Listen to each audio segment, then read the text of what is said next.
desperately need some rain here in Green Country because we've sort of seen a flash drought develop.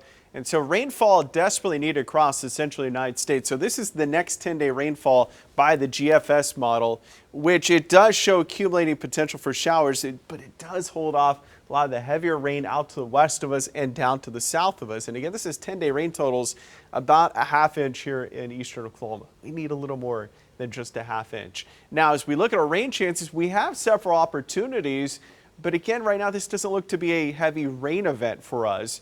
Now, we could get some localized thunderstorms that produce some significant rains in a few spots, but as far as widespread, 2-3 inch rainfall totals, just not in the forecast right now, but we'll take anything we can get, especially with the smoke problems. You notice the haze across the area today. This is our wildfire and smoke model, and you can see the smoke still filtering into the area Thursday morning, and then by afternoon beginning to retreat as south winds pick back up and try to push the smoke further to the north. This is all coming from wildfires in Canada. So as those north winds come in, they're pulling in that haze and smoke here in northeast Oklahoma.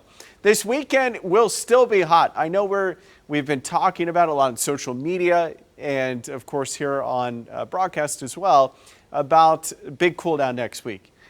It's coming. It's just going to have to get through about 4 more days of hot and humid weather, especially this weekend. If you have any outdoor activities for any sporting events, take those heat precautions as it will be a little excessive, especially for this time of year. 76 right now in Tulsa. Today's high 90 degrees.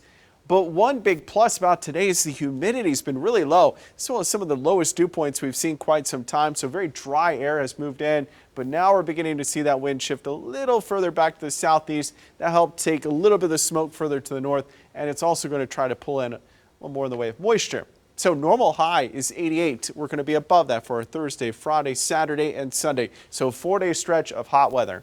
I know, again, I always tell you, I hate being the bearer of bad news, but it's reality. And the reality is it's going to be hot. And then we cool down the 70s for Monday, Tuesday, back in the lower 80s on Wednesday. And it looks like next week's going to be very pleasant. 65 to start your morning as we head towards the 5 o'clock hour. Warmer tomorrow than what we experienced today, about mid-90s in the metro. McAllister, near 100 degrees.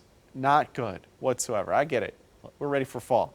And next week, we get kind of a fall preview. Not to say we're done with the heat completely, but I think we're done with 100-degree temperatures, especially once we get past this weekend.